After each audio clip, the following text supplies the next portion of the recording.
allegiance to the flag of the United States of America and to the republic for which it stands, one nation, under God, indivisible, with liberty and justice for all.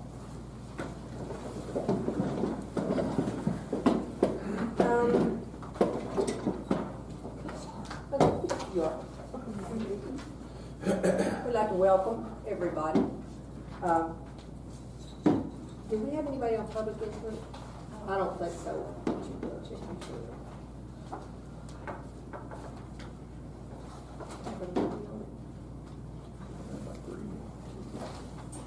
Good to go? All right. That takes us to item E, which is approval of the agenda. Board members, please take a look. See if you have any questions. If not, we'll entertain a motion. Motion to approve.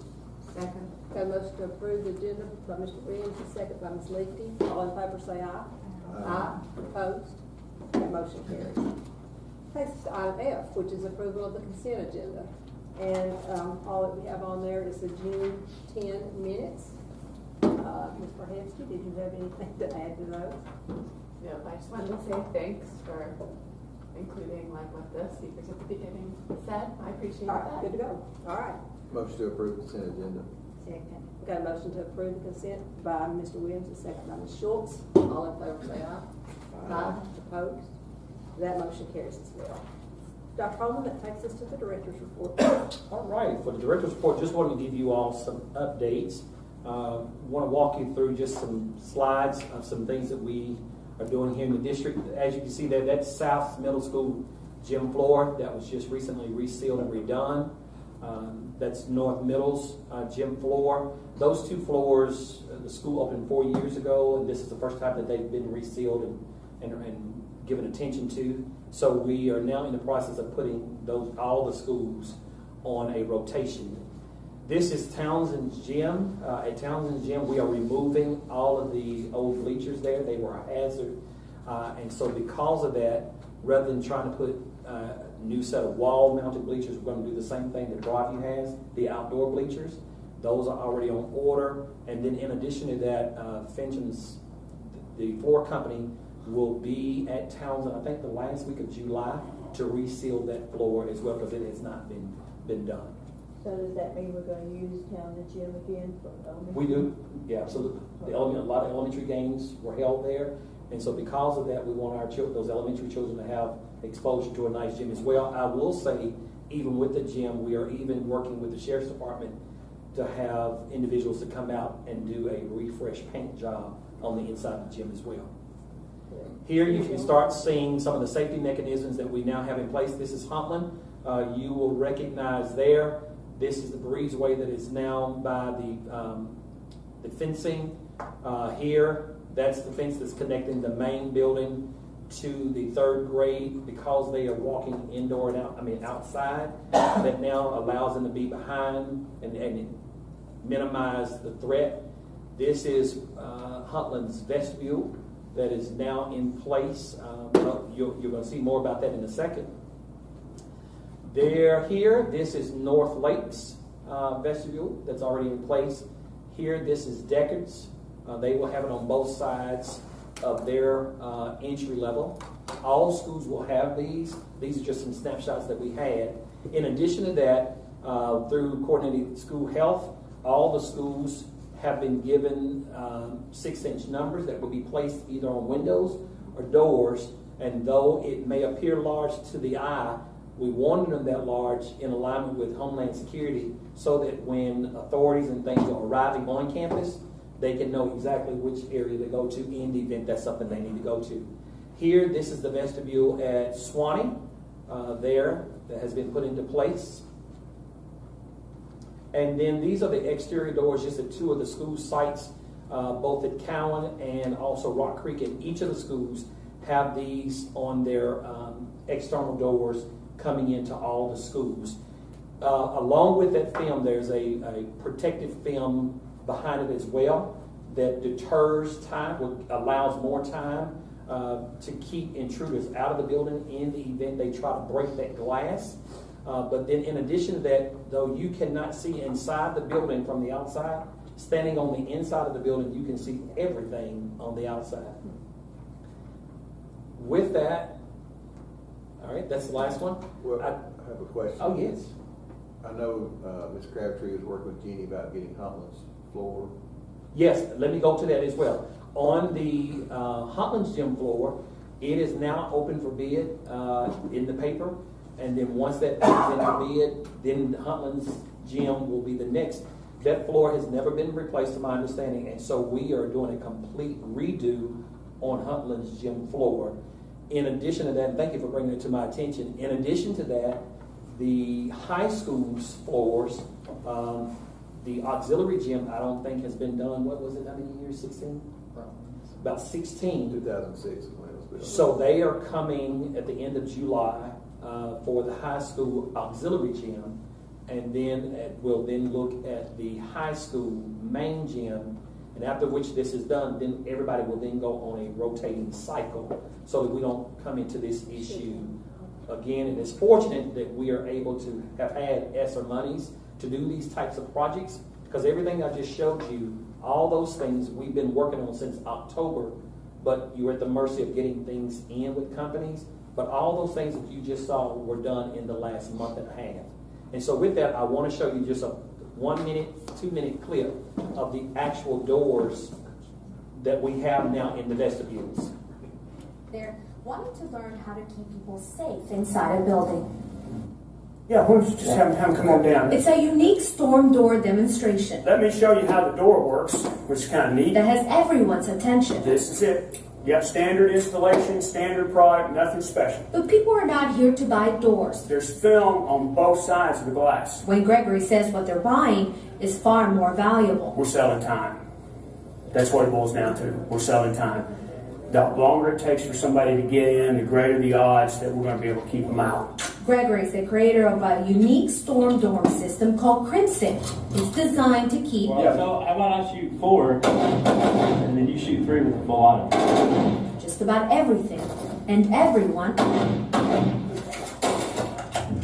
out.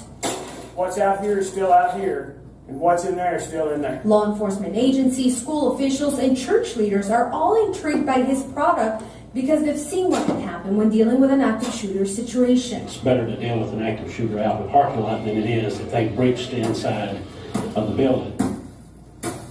As you can see, it takes a lot of strength and time to get through one of these doors. Gregory says that this gives officers an advantage over most criminals. It's going to take a lot of time to get through it.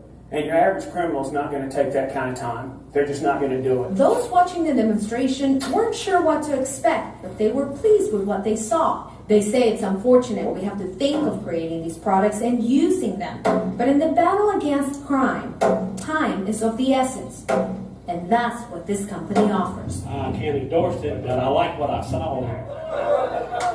And there were several law enforcement. It's just another level of safety, and that actual doors that you see that they were trying to cut through, bang through, those are the actual lobby vestibules that we have in all of our 8 schools. And then the protective film that you saw on those doors is what we now have on all entry doors at schools. So like he said, not buying doors, you're buying time. Next is personnel. Okay, so on the personnel report, our office has been very busy this month. We've employed a number of people. We've had a few resignations. As a matter of fact, we had an additional resignation today. We still have, if you look at the employment status for the month of June and July, so far, since we've deployed the online hiring program, we've managed 85 positions. We've had 454 people apply for jobs. Right now we have 19, actually we have 20 positions open, but of those positions, 2 of them are going to be recurring positions that we're going to keep advertised, like substitute teachers. And putting that online, we've actually been able to hire several subs with the online employment program, and we have the substitute nurse that we're going to keep, and so we haven't had any luck getting anyone to apply for that yet. Also, of the current openings, We have, like the elementary teacher, Deckard, we have probably going to fill that soon. The geometry teacher, we have that one filled. That one is a person that's going to need a waiver. The secondary English, again, that's going to be a waiver person. And the sped position has been filled.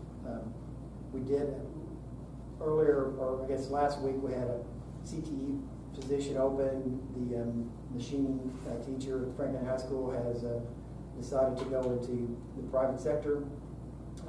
We had middle school math. I think math, is that right, Howard? You're the teacher, yeah, at North Middle School.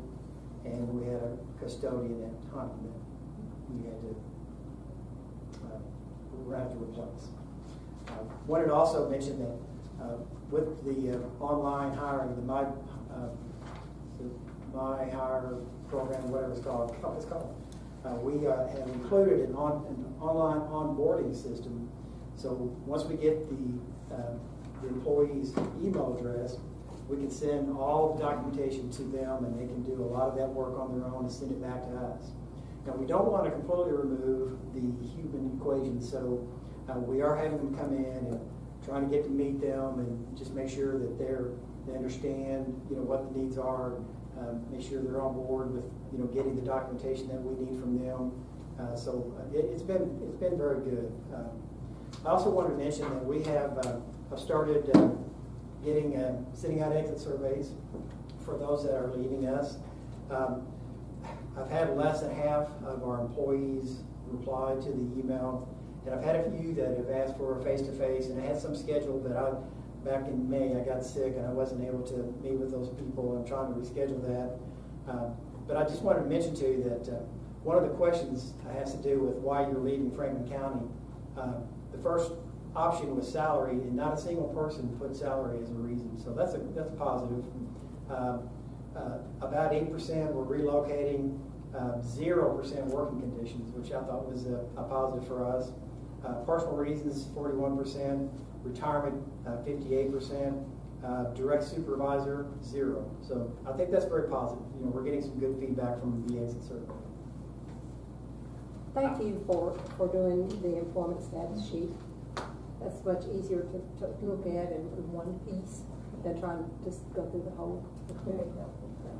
Can I also add on a couple of updates? We just received word yesterday that our district received the Fresh Fruit and Vegetable Grant, which is a $101,000 grant that we will have for the upcoming school year. However, we got some disturbing news today. It has changed, I think, again, that our voluntary pre-K program has been cut by $23,000 from the state. And then also that transportation has purchased an 83-passenger bus. Those are some updates I wanted to share with you all. Anything else? That's it. All right, thank you. Ms. Marhesky, that takes us to the legislative report.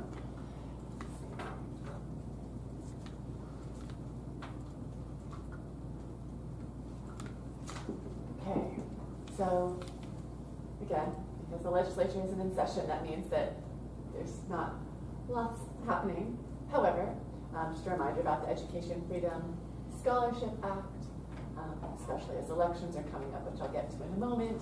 There was an article in Chalkbeat that talked about what Tennesseans actually want, and sort of in the different kinds of polls. In a leading one that sort of was set up to make people want vouchers. Of course, they said they wanted vouchers. In a leading one to get people against vouchers, they were against vouchers. In a much more language-neutral poll from Vanderbilt, the results were different. 45% were in favor, 46% opposed, and then 9% neither supported nor opposed the idea.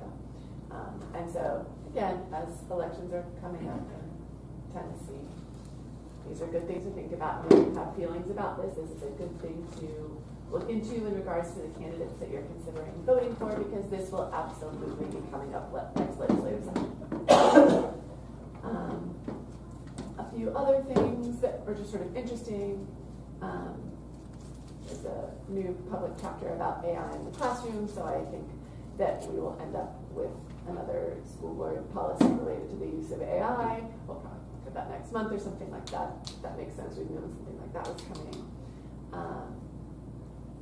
There was an omnibus bill that became law that includes lots of things. So a professional teaching license now goes from 6 to 8 years, which is a nice benefit for teachers. 2 more years to extend your time over. They took away the bullet-resistant film, language from the films, because they said that's not really a thing. And then also something that we wondered about, like with students transferring and how that affects your district's test scores. So now students who come into a school after December 31st, their test scores will not impact the schools. So a reminder for the board, but also for anyone here in the audience or watching from home.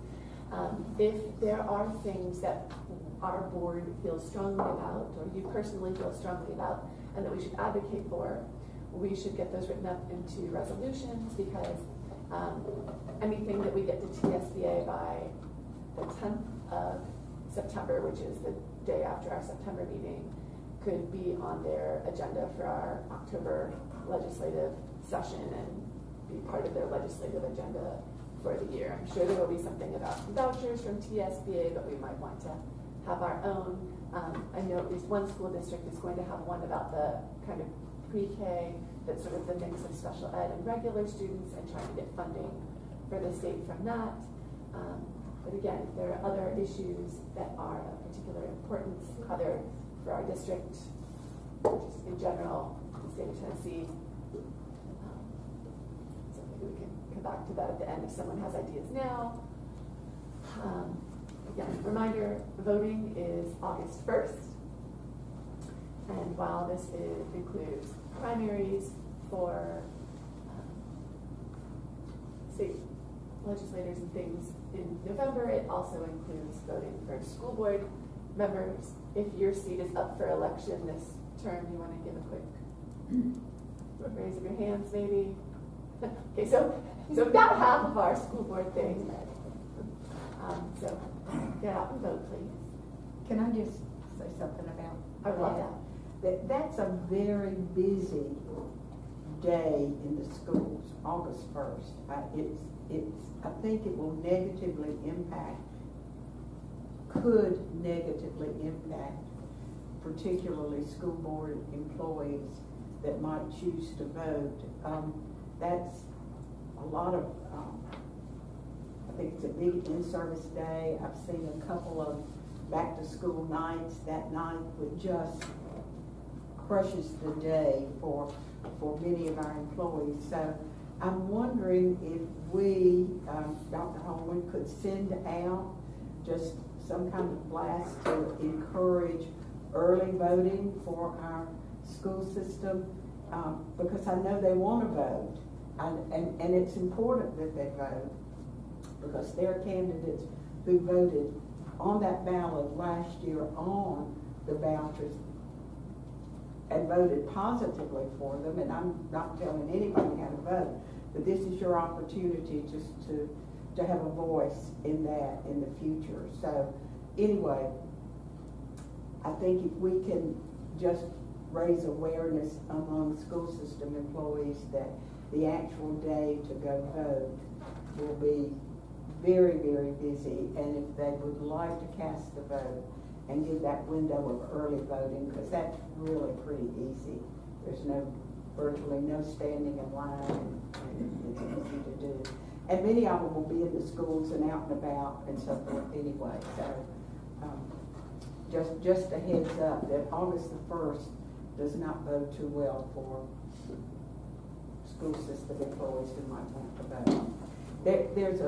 There's legislation on the books that that an employer has to give a release time of about 3 hours, I think, on voting day, on an official day that's designated to vote. But your day has to extend more than what we would show as a school system extending it. So that's not anything that we are bound to do as a school system. So I think just a heads up that early voting would be in the best interest is worth mentioning. Alrighty. And then I'll just close with my usual. Feel free to contact your legislators, Representative Brunner, Senator Bowling, and any other candidates to find out more about where they stand on issues that are important to you in education. Thank you. Appreciate that. Takes us to item I, financial reports. Miss Jenny? I don't have much. I do have the May report. We don't have the June report because we're still receiving funds now for June, so that wouldn't be complete. I can tell you for the third month in a row, our sales tax has gone up. So that is very promising. We're still not out of the buyout, which is even more promising. So I feel very soon, just driving through town and seeing all the out-of-town people, surely goodness, we're gonna be out of that soon. So, but we did go up. We ended the year well. We were well under what we budgeted to spend in most all categories. So I feel like we're going to have a really good audit. Our audit has started for this year. It just ended 2 months ago, but this year has started. We're first on the list yet. So it's crazy times. I brought February and June just intercategory amendments. These are just the amendments that were made from February to June to clear out some funds. And then the FY25 insurance certificates, and all of those are just receiving files. All of this is receiving.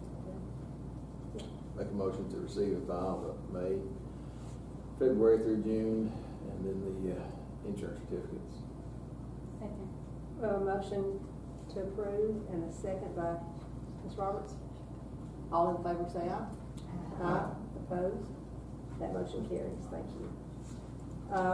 July 2024 budget amendments. Yeah, so the first one is we're getting a jump on Jessie Sheehan's state grants. So these are just reallocating her rollover funds for that one. And then there is a GP and a cafeteria budget amendment. The first one are numbers that Toby sent, just reallocating some funds for, I guess, a new position that we're opening. We did get the final TISA estimates were $892,000 more than what we had budgeted. So we are budgeting that as revenue. The $50,000 was missed. It was my fault. I had a formula wrong on my big massive spreadsheet. So it missed the pension for our maintenance department, and then the cafeteria moved some money around where she had forgotten to put some money in one of her payroll lines. So we need motions on these. Yes, please. They do have to go to the commission. Yes, they can be combined. Motion to approve the July GP and cafeteria budget amendment and the July community services budget amendment. Second. We got a motion by Mr. Williams and a second by Ms. Leakey to approve the July 2024 budget amendments. All in favor say aye. Aye. Opposed? That motion carries. Takes us to new business. First item there is recommendation for the appointment of management team members, and that would be for collaborative conferencing. And you can see the list there. But we will have to approve that.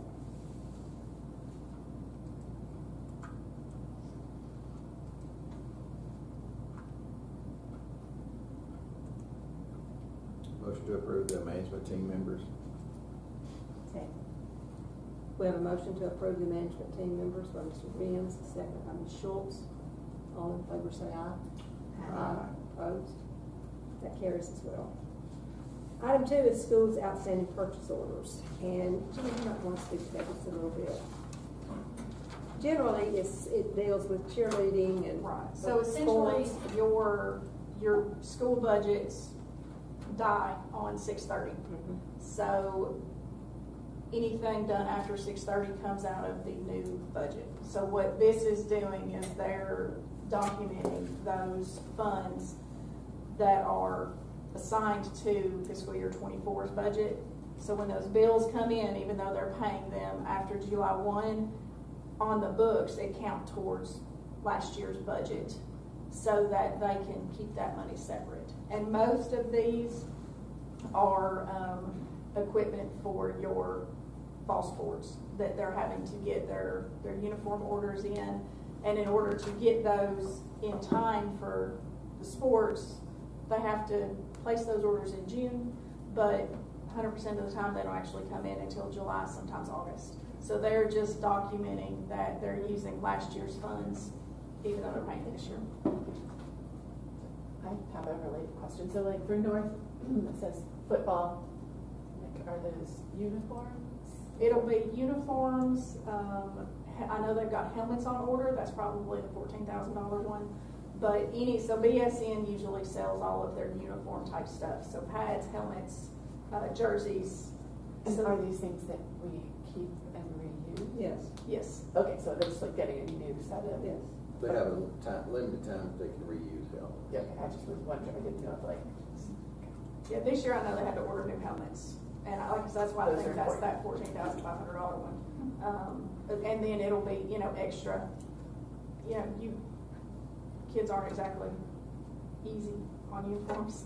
No. So they're just replacing jerseys and pads and pants and all those fun things. Is this going to require action, or is this just FYI? I believe this is just probably, I am fairly certain this is an FYI, because I know with the county we don't have to present those. So That's this what it is looked more of a like to me. receive and file, yeah. Just checking. What about Vlog Views? What is Mountain Views? Construction. It's their outdoor STEM night. Outdoor STEM.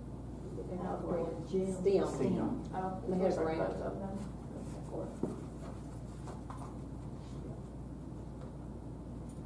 Any more questions? Anybody else? Okay, we'll move to item 3, petty cash request from Franklin County High School, North and South. And those are things that we typically do every year. Motion to approve the petty cash request for North, South, and SC. Okay. We have a motion to approve petty cash by Mr. Williams, second by Ms. Roberts. All in favor say aye.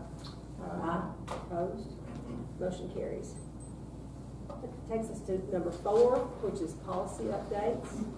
And I know there were a lot of these on here, none of which are new.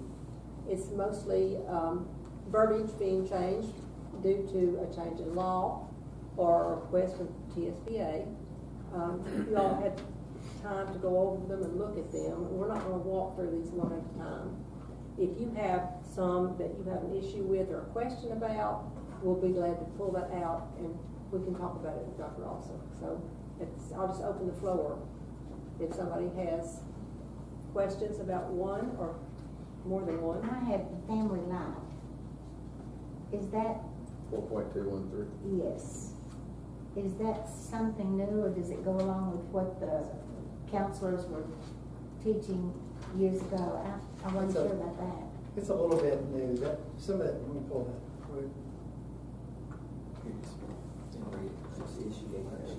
Yeah, And it starts in kindergarten and goes through 12. K through 5. K-5. Okay, so is it a different program then for the, It's not anything different. It's the addition, I think, of for the addition? I just haven't seen that one. the online, and I think the reporting is what's different. Okay, the policy itself was issued last year. right. But the part about watching an ultrasound of a baby for a minimum of 3 minutes. There were some is things new. in there that were, I thought, I didn't know that we had done that type of program before at all. I don't think we have. That is something. This is brand new. So this is something. That part is okay, new, that, yes. okay, that part, okay. Yes. Was that legislation? Yes, ma'am. And these policies, anything that's in red is from TSBA. And I wanted to mention too that I have a policy review committee. It's several members, assistant principals, elementary through high school, that I send these policies out and get their feedback, and it takes a little bit of time. It's a lot of work to do this, especially the number of policies that I've received back in June. And if it's something that is, maybe specific to a supervisor in the building, I'll send it to them and get their feedback in addition to the committee. So that's really worked well for me. I've gotten some really good feedback on these policies. On the visitor policy, do we still, when we enter a building, this is just my information, do you still show the driver's license, whatever that They do. procedure is, that's still through? They do. I know when I go into Murfreesboro schools, I have to leave my driver's license at the secretary's desk, and I don't get it until I leave the building. I don't get it back. Find that. That's not a bad thing. Huh? That's not a bad thing. Because you know they're still in the building. Yeah, that way you know that they Yeah, exit the building. exactly. It's not a matter of signing. Right. I'm not gonna leave without my driver's No. license and go anywhere else, so. Okay, I have one more question about this family life. Oh, I'm sorry. That's okay.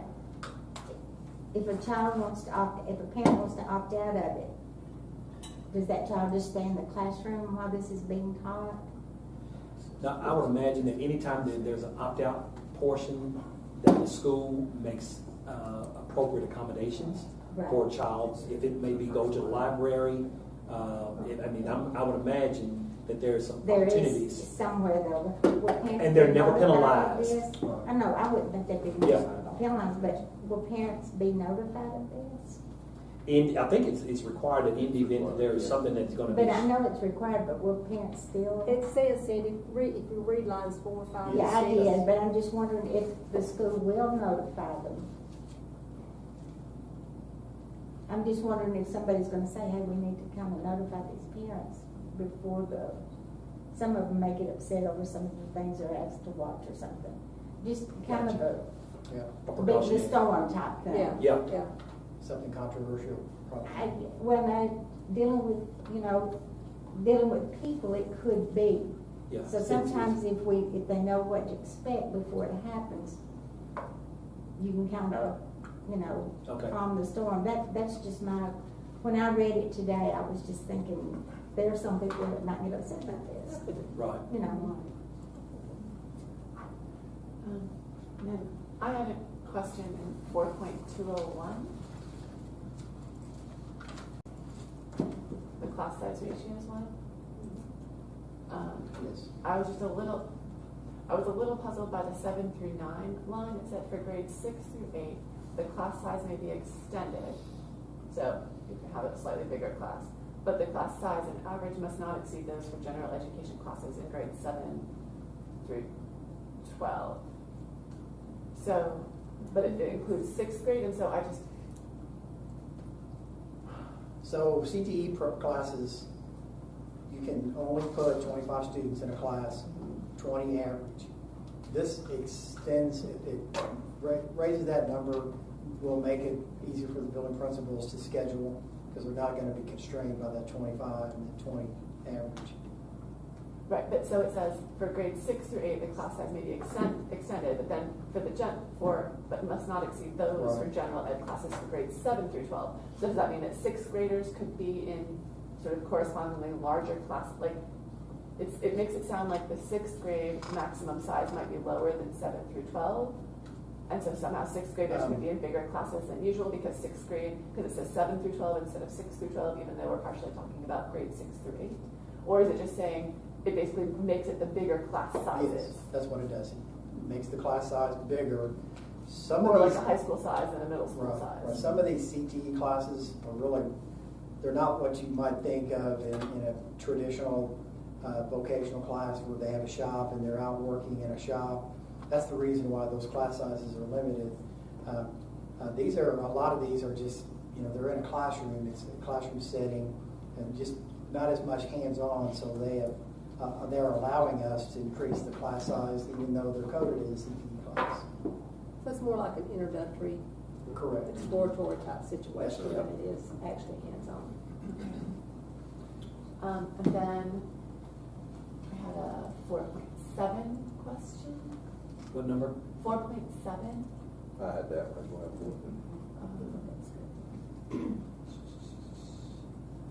Page 2, lines 5 through 7.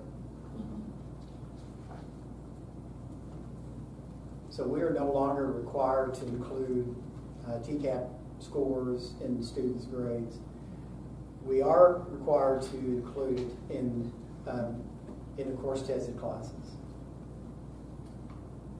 Would you say that again? So they've changed the law. We are no longer required to include TCAP grades, scores, in a student's final grade. We are required to count it in an end-of-course tested class. Only at end of course. Is 15% the minimum allowable, or? No, I don't really know that they. There's not really one, because as a matter of fact, they sent out information to the superintendents to try to get some feedback on what different districts were doing. So you'll find across the state, you'll have it everywhere from 0% to 25%. And I don't know if the state was trying to go to a uniformed matrix or not. It seems to me, because they now have given districts the leverage to whether to use it, or that it's not required in elementary and middle, I think that comes back from the unknowns with the department, and when scores and things, sometimes scores might get back, and sometimes scores get back. And I wonder, it makes me wonder if they have realized what they have created by trying to attach a grade to it, knowing that it might come and it may not come. Are you talking about the EOCs now? No, I'm talking about just third. I was glad to see the TCAP stuff went back to 0, because I feel like it's enough pressure for kids without it also affecting their grades. But then for 9 through 12, could we bump that down from being 15% of students' grades? Is 15% what's in the law now? Is that what? No, it's not. It's whatever. What you use it. What we as Franklin County said. Is there a minimum on that, on the EOCs? No. But it does say that they do have to be included. That's Does it say correct. that? That's right. So it can't be 0. Anything above 0 though, like Yes, 5, 10, or 15. My recommendation, just coming out of the high school, I would leave that alone, because I think that it's important that the students put out the effort, for the end of course. They have to know it's accountable for something. Well, And that's for high school, and it's a credit, it involves, kids, getting a credit for the class. I don't know that I would change that. That's my philosophy, Dr. Ossoff, on all of these. When you say we're going to give you a TCAP, but it doesn't have any bearing on your grade, if you tell me you're going to have to take a test, but it doesn't count. Yeah. So why am I wasting my time taking a test for? You're going Pretty to sure it feels like it counts these days. We just said it didn't count for your grades. The promotion in third and fourth grade. Sure. Yeah. That would be key. That does. That's That, key with it. right, but we're not saying third or fourth grade. We're saying basically third through eighth. So you're saying basically middle school. I would just simply leave it alone. If you want to move it to 5% for 3 through 8, that's fine. But I'm not under the philosophy of when you give a kid a test, it means nothing. So, do your best. I think the conversation the concern is with the state, and when they give the test, we're giving a test in April over a substantial number of standards that, yes, they're all taught, but then they'll test that standard, and there may only be 1 or 2 questions for that particular standard on the test. Hence, why with the end of course, I most definitely saw where, because it's credit earned is toward graduation, end of course happens the first semester as well as the second semester.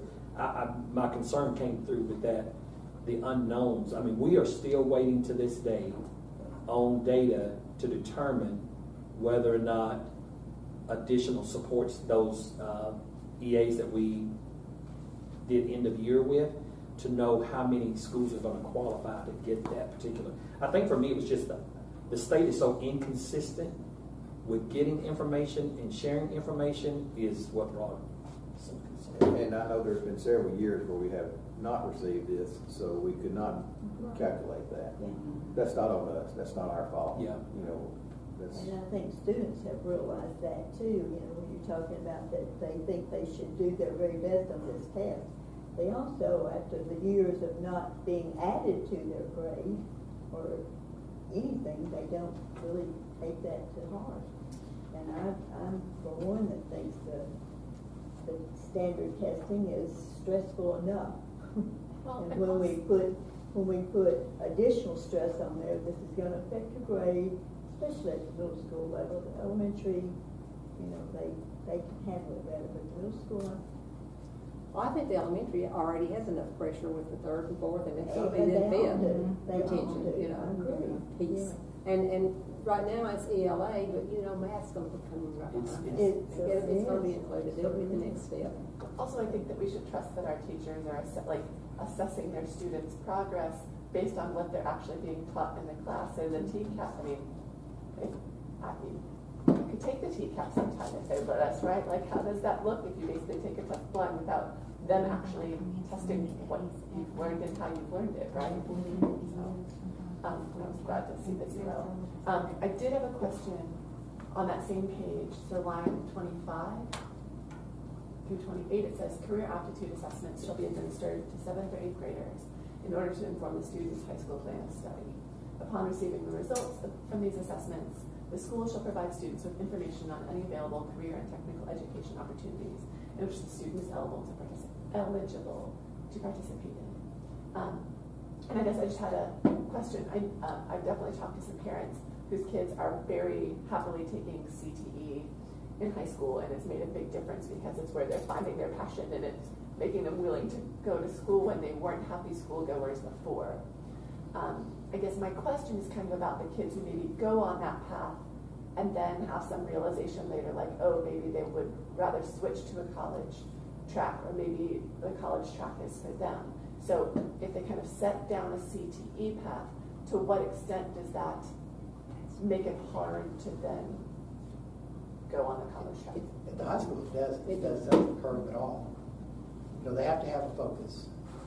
And some have, you know, more than one focus. And so it could be, you know, they want to take these CTE classes and kind of see what they might be interested in, but they, you know, may want to go off on college and, you know, be an engineer or take professional, you know, pathway. It's more blended now than it is. Yes. Thank you. And then 6.3. I would also like to mention that I know that I was made aware that the policies that I emailed to you last week had some formatting issue. Talked to Ms. Walker this afternoon. I have no idea how that happened. I sat at my desk and I pulled those policies up on my computer and they were perfectly fine. So I apologize for that. I can't explain it. I think it has something to do with maybe the format in the email or something. Maybe. The PDF, sometimes they'll have a problem with transferring Conversions. conversions. I think that's what I thought maybe had happened, because there are PDF. But that's okay, because we've all done that before. Okay. I've done it many times. So one question is that maybe these are things that we could discuss on some different kind of day. Also, just sort of out of school suspension is under level 2. Maybe it goes, maybe it doesn't. So level 3 and level 5 both include students being under the influence, and it seems that that's more appropriate to just have under level 3 instead of level 5 because it doesn't affect others. It's just about the student themselves. Again, not that we want students turning up to school impaired, but there are sort of other issues that should be dealt with, and like about their own well-being and what's causing that. And then for levels 4 and 5, again, it's got the expulsion, alternative school, long-term out-of-school suspension, but and while they list restorative practices, still here's options, which is part of what we've sort of worked in. We don't actually have anything listed there, like it doesn't even list counseling or anything like that, which seems like if students are coming to school and doing the things that are listed under level 4 and 5 issues, that we would want there to be some counseling or something to get at the root of the problem instead of just dealing with what's happened as a result.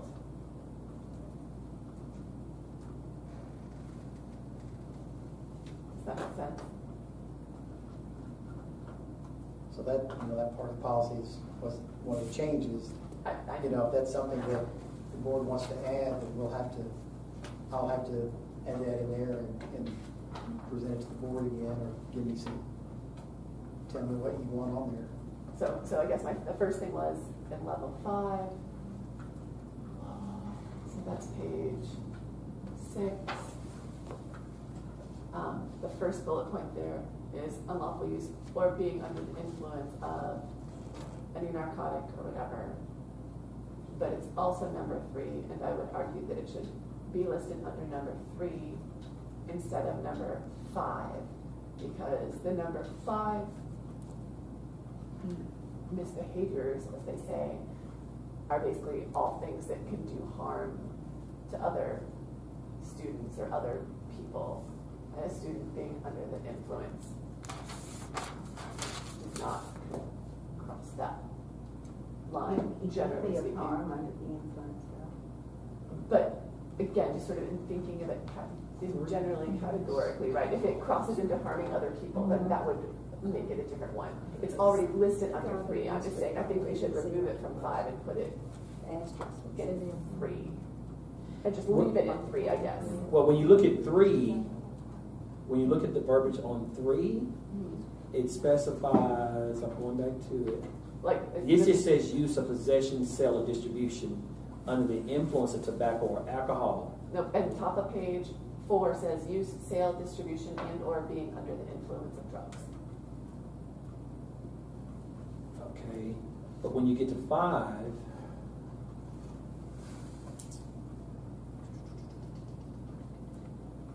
It says unlawful use or being under the influence of. that one says narcotic or stimulant. Isn't it? Probably. It's adding being under the influence too, isn't it? Number 3 goes in I mean, narcotics or drugs, right? And we already have that listed under 3, so. I remember this being, putting in multiple places to kind of give the principals a little leeway on what the discipline could be. I mean, if we leave it in 5, you're looking at the harshest. I mean, 5, like 3 still has alternative school as an option.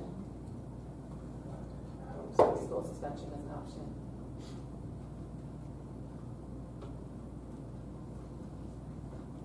I mean, these are examples. If they are examples. So tell me exactly what you think should happen. Oh, I think it should be removed from 5 and just left in 3. Because again, if you look at the list of other things in 5, a bomb threat, on-campus violent felony, possession or use or transfer of dangerous weapons other than firearms, firearm on school property, having drugs at school, aggravated assault that results in bodily injury, threats of mass violence. These are like big things that affect that could easily affect the well-being of others.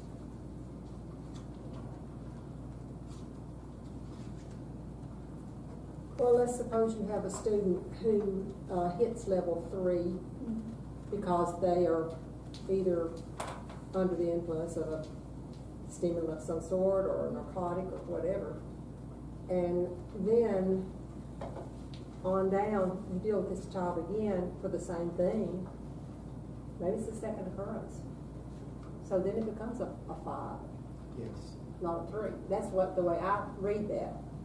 I think it gives the building principals some leeway in how they want to handle the situation based on the severity of the incident. In some cases you don't want to invoke the level 5 and put them at the alternative school for a year. It's just a situation, case by case basis. I don't know that I would agree with taking that completely out of level 5. I think it's just Because when you start looking at 3, you think about the influence of drugs, I get it, but you have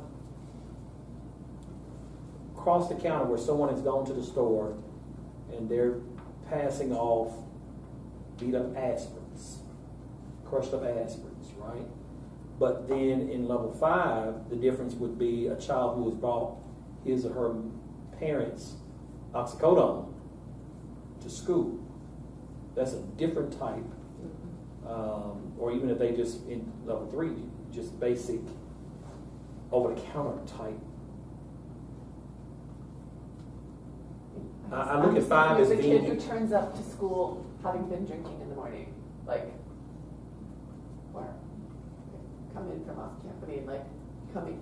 Obviously, if you're doing drugs at school, that's a different thing. I just meant this sort of little being under the influence. Does that make sense? I think it needs to stay. That's just my personal opinion.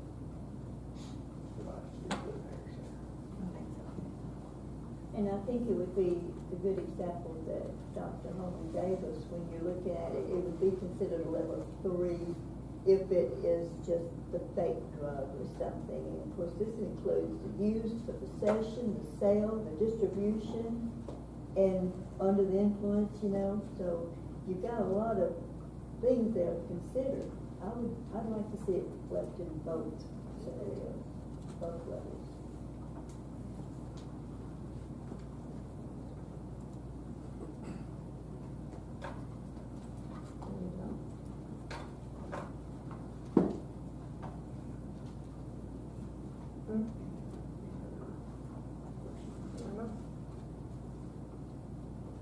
I had a question, and this is just more of the way we handle it as a district, but 6.3 and 6.309 both mention threat assessment team. Who's on that team? How often does it change? Is that a public list? Are there members from each school? Like how does that work? And I know that's more of a procedural thing than a policy, but I noticed it on here in red several times. So you have it in the event something happens at the school, they have a threat assessment team. At each school? Okay. And then there's a complete set of forms that they then fill out that are then district generated so that they're reviewed from a district level. Okay. So at the district level, who do they go to? It's a team. Okay, so there's like a next level thing. Absolutely. Okay, I was just curious about that because I noticed that on a couple of them. Anything else? Do we have phone numbers on the buses? Okay, I just don't think I ever noticed that they are on all the buses. Sure. And I will say that the state has added it came into effect July 1, that we have to have on every bus the statement that says no unauthorized individuals can enter the bus, because you got parents getting up on buses and doing stuff already. You know, there's one I think But without that sticker, you cannot prosecute. Really? Yep. That's why we have to put them, Put 'em because on there. if we do not have that in plain sight, there's nothing we can do about it. Wow.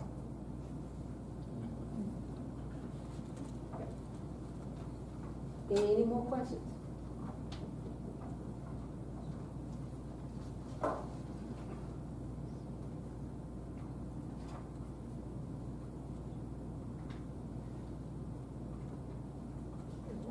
There's a couple like principles sometimes should be capitalized because I think Linda went through and did a whole capitalization thing. It's not worth like pointing any out. Just I trust you to capitalize it.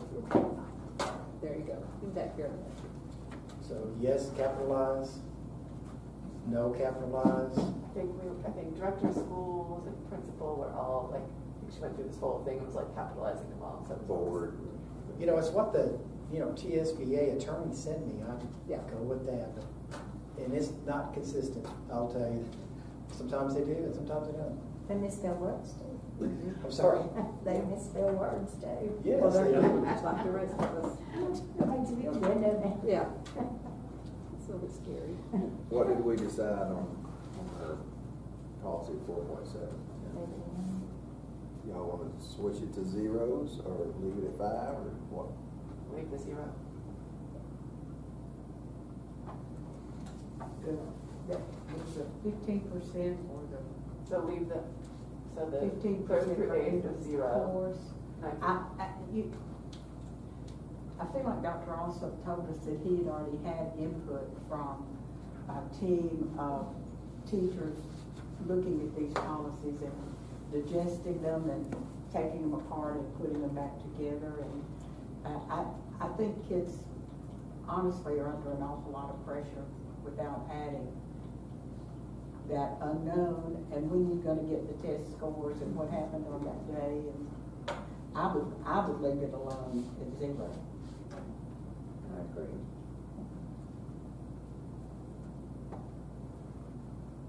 I definitely agree for your 3rd through 5th graders. I would definitely agree with that. I don't know so much about the 6th through 8th.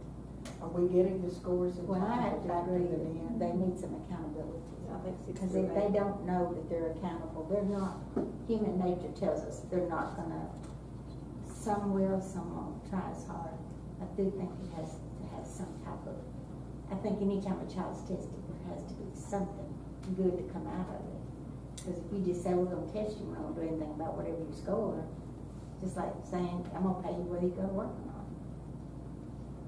So you want to put 5% on some grade 6 through 8, 0, 3 through 5? Yeah, I think that'll that'd be all right. Yeah. Something. So that's 5. From your principal input, your middle schools, what did they say? I don't remember. What did you say? I mean, I do agree. We really didn't do a lot of back and forth, and I do agree that it's one day, one test. There's a lot of factors involved, but when it does come to funding, you know, North is an ATSI school, so that puts us having a whole different parameter on getting a test score back. And you know, when I have kids who just click buttons and they're done in 3 minutes, but then I also have kids who I've talked to them personally and said, I'm a little concerned about your behavior during Teen Ready. And one of our biggest behavior kiddos, when he was in 6th grade, when I said that to him, he was like, but I'm going to do great because it counts for my grade. So sometimes that's a saving grace. But I'm one opinion. And I'm happy to answer any questions you might have. Are we getting the test scores back in time to give teachers ample time to factor this in? We have the last several years. The last 3 years? Several years, yes. But you never know actually whether something might happen, so we don't know. But if you don't get them back within, is it 5 days?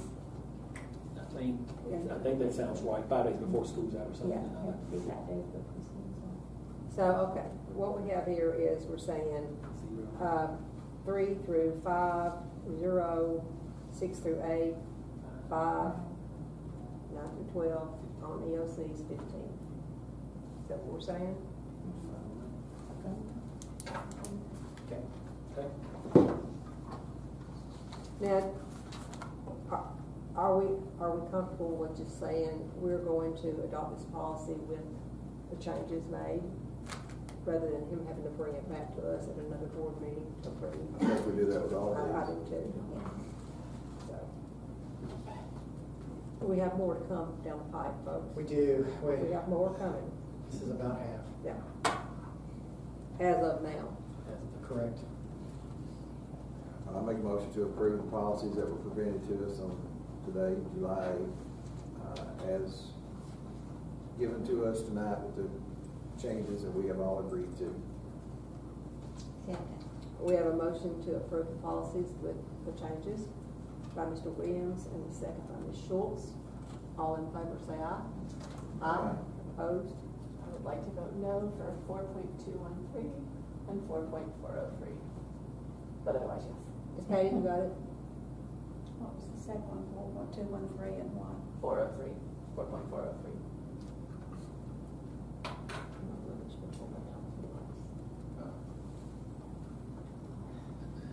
All right, that takes us to the discussion. Ms. Leakey. Well, Don't beat the horse now. I know that we're coming up again looking at vouchers or education tax credits or whatever name you want to give it. There's been no nobody has even indicated that that's not going to be, again, something that we will address in the upcoming legislature. As public school board members, we have a position on that. I think we did sign a position paper last year. There are lots of books out, so I'm going to tell you, if you've read a better one or you've read another one, please bring it to our attention. I have recently completed reading A Wolf at the Schoolhouse Door, The Dismantling of Public Education and the Future of Schools. And what I would like to tell you all about this publication, about this book, is that it really looks into the history of when this started, what's going on with it now, where it has been implemented, the fallout from the implementation, and some of it we've talked about loosely in different board meetings. This underscores a lot of that, like it's not really your kids of poverty or your kids from lower income homes who are benefiting from this. There are reviews out on it. This has been going on for decades. This is not new. This is not new to public education in the United States of America. This has been going on for decades. You have to embrace that public schools or in education, public education is one of the cornerstones of our democracy. That, I just think you have to embrace that. And this is not to say if a family chooses a private education path, that's perfectly all right. That's why we live in a country where we can make choices. But when we pour millions and millions of public dollars into private education, then it's having a negative impact overall. As you read, you will find out there are all kinds of ways to shelter this money. There are tax credits. The tax credits money is given to corporations. Corporations then give it to the private schools, and so the private school being a 501c3, then that money's not being tacked on. There are all kinds of manipulations going on that are discussed in the book. I'm wondering if we as a board would like to read this particular book or something else that you might recommend, and us gather back and look at some of actually what this is doing to public education. It's coming back in Tennessee, and it will come back with a vengeance. So I think we at least need to be able to be articulate with our constituents and articulate with our representatives as we take a position. So now the ball is in your court. Are you all willing to or interested in taking a little deeper dive into this particular subject? I would love to. And it could be fun or interesting to open it up to I think anyone that would like to read with us. Wanted to be a part of this. And if you've read something or you know articles that are also informative and you would like to share that, I think it's important that we be deeply knowledgeable about this movement in our country and where we are headed as public schools and as for kids. And I think it's been pointed out over and over again that this money is not going to those poor children. That's not where the money is going. And so where is the money going? Who is benefiting from the money? Who is suffering as a result of this shift in public ed funds? All of that, I think, is worth us having a real deep working knowledge of. I'm not telling you how to think or telling you how to believe, but I think to have more than just skim the surface of what you hear day in and day out is important to a Board of Education with the upcoming legislation that we know will be faced with. Now, I'm going to say one more thing, and then I'm going to let you all talk or not. But I think the book had 16 chapters with an introduction and a conclusion. And if we even wanted to take a couple of chapters per board member to talk about and discuss. We could meet back in a work session. We could gather around something in Gatlinburg and when we're there in a couple of weeks. I'm very open to how we proceed, but I do think it's important as a board that we have done some research before we start talking to our constituents and our legislators this fall. Anybody willing to read a book? Thank you. Amazon? You get it on Amazon. I would share mine, but mine is actually digital. And the copyright is not brand new. They're newer articles. I think this was written maybe just in the throes of COVID, and thinking there was some thought that we would come out of COVID and head in a different direction, but we did not. You know, there was some other guy that we got off the property that was talking about these issues. I can't remember his name. Well, we can research it and find out. I'm open to whatever information you want to bring to me, or if you want to study this book, or if you want to research a different book, or different articles. There's a review in something called medium.com that really does an in-depth review of this book. If you just wanted to start with that, medium.com, and look to the review of There's a Wolf at the Schoolhouse Door. But it keeps growing in our country, and it's been devastating to so many states who have embraced this. And it's teachers' jobs. It's teachers' jobs. It's EAs. It's our buildings, and it's our facilities, and some of what we are talking about with policies today, like testing and accountability, and some of these things have all been infiltrated into this movement. I think it's worth knowing more about it. Not that we can change the course of what happens, but I think we can at least be knowledgeable and articulate when we talk to people about it. I personally think it's our responsibility as a board, as a public education board. I agree. I think we all need to educate ourselves more about what's going on with our government and consider what's happening here in the state of Tennessee. It's scary. So I think we have to educate ourselves further, and I would love a workshop after we read it or whatever we do read to discuss it, and then to further educate ourselves, and maybe even see a time when Dr. Holman can use the community, I forgot your name for it. Town hall meeting. Thank you. To discuss it, to make the community aware of it. And my invitation certainly goes to these two gentlemen here and anybody else in this room who's interested. I'm not trying to just say board. We would welcome input from anybody in the audience who wants to do some research and then bring it back to a workshop. I would welcome input. I can imagine this as like a community conversation, like something that we could do a robocall for, like anyone who wants to read along with us. And I mean, we could check with the library, they have audio copies that people could listen to, and people could come and whether they've read or not, and just hear. There is an audio, and if anybody wanted to download it and group ride to Gatlinburg, that would be one way to cover a few hours of it. It's probably a longer read than that, but it's a lot of good information, a lot of excellent history, and I think the history component of it is something we really need to understand.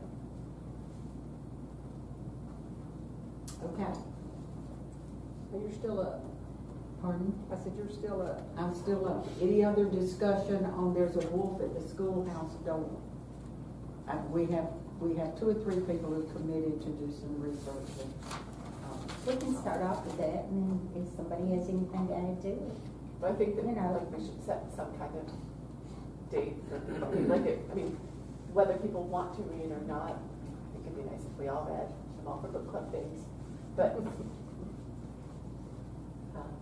well, maybe they would like to hear discussion among those of us who choose to read it, and certainly that is a step toward making our group knowledgeable. And I'm still up, and before we start playing that video, and it only lasts about 2 minutes, it's not long, but I put that on the agenda because of the enormous public reaction to some things with arts and some concepts about what was happening to the arts in Franklin County and in our schools, and the somewhat that maybe it's truly, it's not a belief of the majority of our community, but there is a feeling that there has not been enough focus on the arts in Franklin County schools. We've heard a lot about music. I thought I would bring something to you all tonight about visual arts. I think there is an organization now that's working on some improving the visual arts opportunities in the community, and I know at the very least, as a board and as a school system, we need to make sure we are providing ample necessary materials for these people to do their work. This particular artist, Sherry Hunter, is local. She is local. She is world renowned, but she is local. And I gave you on colored paper, so you wouldn't lose it, a few takeaways. One of them is that I think her very first statement is she got started as a very young child. I think it's important that these opportunities and this exposure happens with young children. This is not something that you need or want to delay. All kinds of art disciplines. She will talk a little bit about what she chose versus just two-dimensional art. She doesn't say stream or STEAM concepts, but this woman works in concrete. And if concrete is not science, then give me a break. Concrete is science. I looked at careers, and she'll talk about herself as a businesswoman, and then she talks about how the community and the artists need to have a working relationship, work together, and so that would be true in music or visual art or whatever. If you want it to blossom in your community, you have to work together, and with that, enjoy what she's doing. She's doing a project in Carroll County right now, and this is where this particular video came from. I was very fortunate because I came from a family that really valued creativity. As children, we made decorations for holidays, we made gifts for relatives, and that continued into my adult life. When I started school, I thought that I was going to be a painter. Most people think of an artist and think about 2D art right away. So once I got there, I realized that things that I always loved making were about materials and processes. So I ended up going into sculpture. That sculpture training was a lot about problem solving, and that now has carried into my career as a professional artist, working with sculpture, utilizing a variety of materials. More recently, I've been using the concrete and mosaic to work on projects that are placed in public venues, and I really feel fortunate I'm able to do that. I love doing pieces that are included in playgrounds. I've been doing a number of public pieces for really 3 decades, and have often been accused of building in kid magnets to my work. They seem to gravitate to the imagery, to the color, and even the texture. All of the ceramic tile mosaic has started out as a commercial 8-inch tile that has then either been cut on a diamond water saw or hand nipped with tile nippers. But everything that has been nipped, cut, shaped, has been sanded on a wet diamond sanding block of some sort, either by machine or by hand, so that it is soft when kids rub their hands over the surface. Artists are already out there working in the community, and they love working for their community and getting their art in public. But the community also has to know that the artist can't work in isolation. It's a relationship where the artist is contributing to the community, but the community is also contributing to the financial benefits and the business aspect of being an artist. What I would tell aspiring young artists is that being an artist is a business, and to be successful at that, you need to think about, first of all, honing your craft. Second of all, think in terms of a business plan that is going to be supportive of what you want and need to do.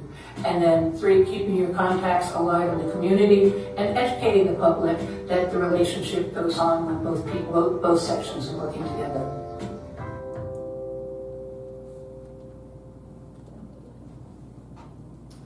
She lives in Bell Buckle. She has a huge installation in Palo Alto, California, one of the children's hospitals there. Several pieces in playgrounds in Bedford County.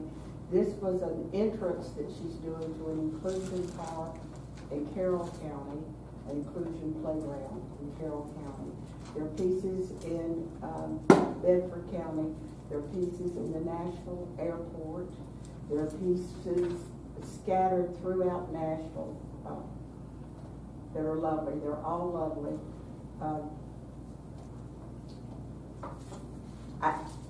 I brought her because it is science. What she does is science.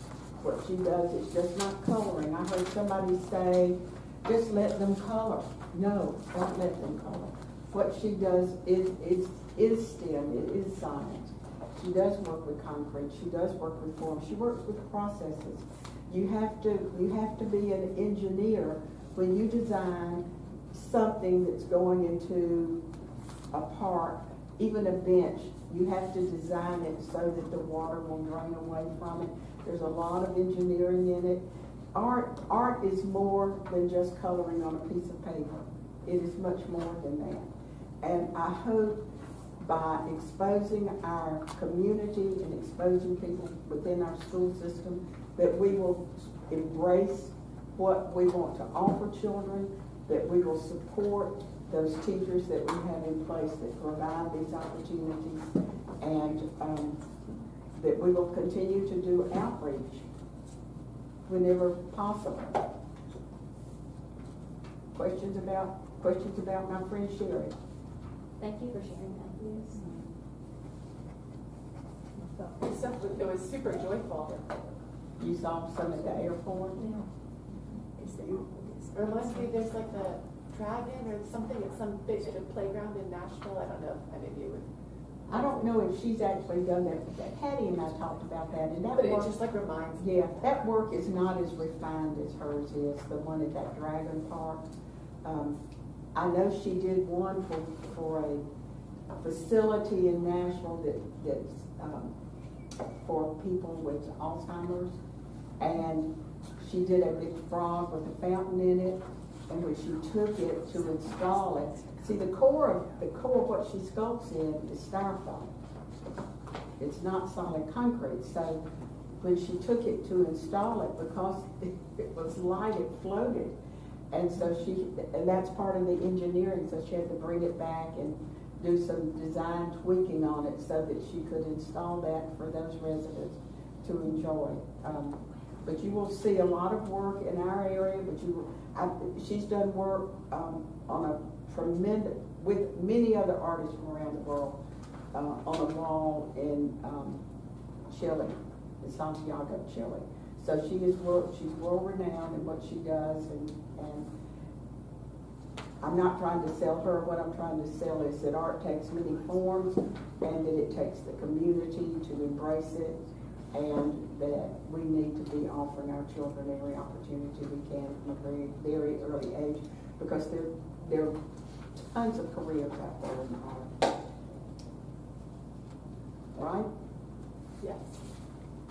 I saw last night where, and this is coming out of NASA, where an architect, which is art, and it embraces science, architects are designing 3D houses to be built on the moon. So there's no limit. Thank you very much. I'm going to come back to your first point. What about if we would talk about this book? Because you know how sometimes we used to meet like an hour before our board meeting? What if we would just try to meet an hour early for our next board meeting, and then we could talk about the wolf at the schoolhouse door, and anyone here or at home could join us for reading and or conversation and or listening, and it could just be an open to the public chatting thing. Easy? not a different date scheduled.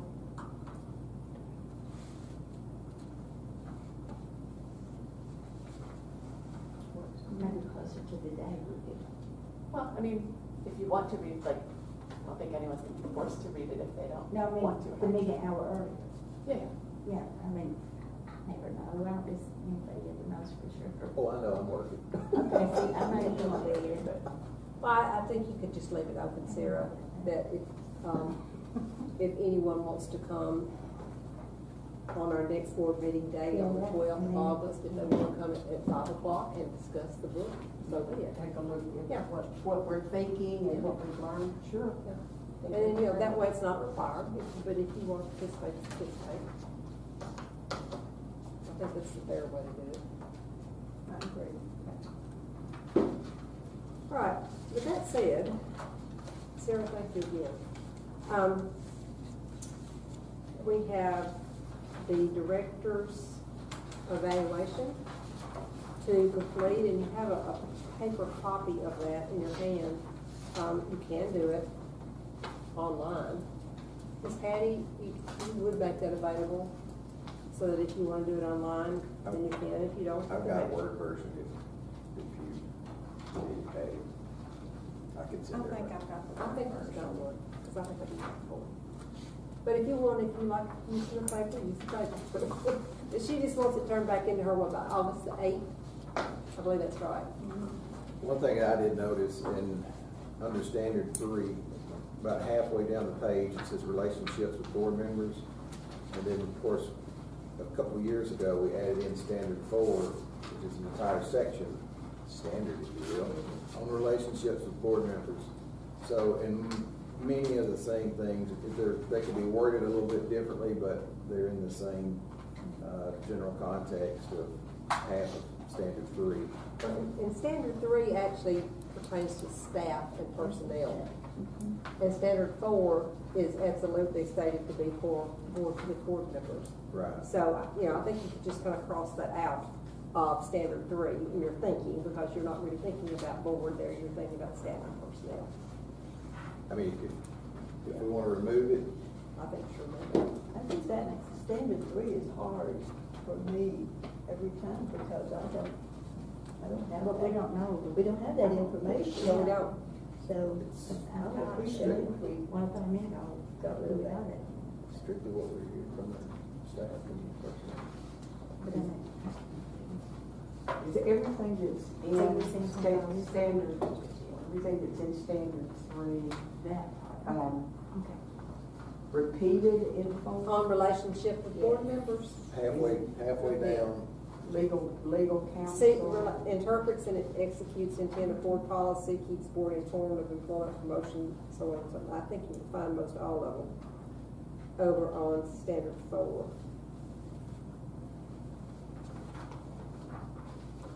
I know that keeps board members informed is on there. Uses legal counsel. Uses and legal government. counsel is on there. It's pretty good. It's pretty much the same. I found 3 of the 5 in just a couple of seconds that were basically. But it, to me, in your way of thinking, in standard 3, you're not thinking about his relationship with us. You're thinking about what feedback you've gotten from staff members and other teachers, that kind of thing. That's, to me, the mindset for that one, which is totally different from the other one. We just have to go see. Right, and you know, you've heard, I know you talk to people, and if you want to ask. So.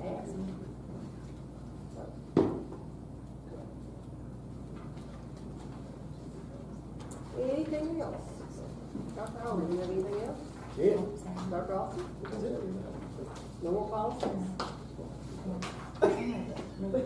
It's a 4-letter word. They're on the way. They're on the way. Motion to adjourn. Thank you, ma'am. Got a motion to adjourn. Okay.